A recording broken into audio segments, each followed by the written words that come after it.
नाही सांगायचं ना, सगळं असं ओपन सांगितलं तुम्ही ते पसारा करता ना, सांगायचं नसतं काय तुमच्या जे गुपित ठेवायचे असतात. अर्ज भरताना मुख्यमंत्री उपमुख्यमंत्री दोन्ही आणि बाकी आमचे सगळे सदस्य होते.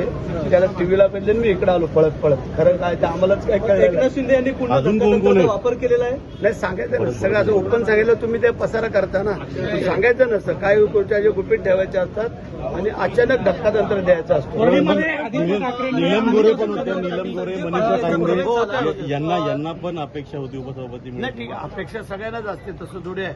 पद तर एकच आहे आणि काय त्याचे विजन असेल काय असेल आणि म्हणून सांगतो. संजय पाटील यांचा प्रवेश झाला त्याचवेळी यांना ऑफर होती पण ते उपसभापती पदासाठी थांबले होते असं कळतंय.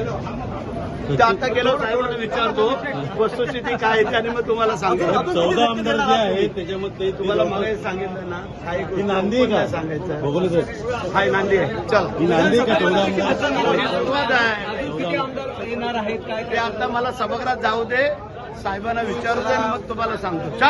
अर्ज भरताना मुख्यमंत्री उपमुख्यमंत्री दोन्ही आणि बाकी आमचे सगळे सदस्य होते.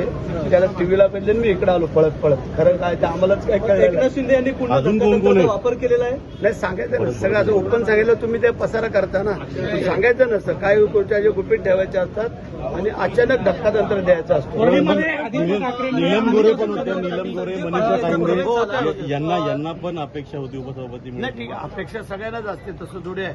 पद तर एकच आहे आणि काय त्याचे विजन असेल काय असेल आणि म्हणून सांगतो. संजय पाटील यांचा प्रवेश झाला त्याचवेळी यांना ऑफर होती पण ते उपसभापती पदासाठी थांबले होते असं कळतंय. ते आता गेलो साहेबांना विचारतो वस्तुस्थिती काय आहे आणि मग तुम्हाला सांगतो. 14 आमदार जे आहेत त्याच्यामध्ये तुम्हाला मला सांगितलं ना काही ही नांदी आहे का सांगायचं. बघून सर हाय नांदी आहे. चल ही नांदी आहे का 14 आमदार किती आमदार येणार आहेत काय ते आता मला सभागृहात जाऊ दे, साहेबांना विचारू दे आणि मग तुम्हाला सांगतो.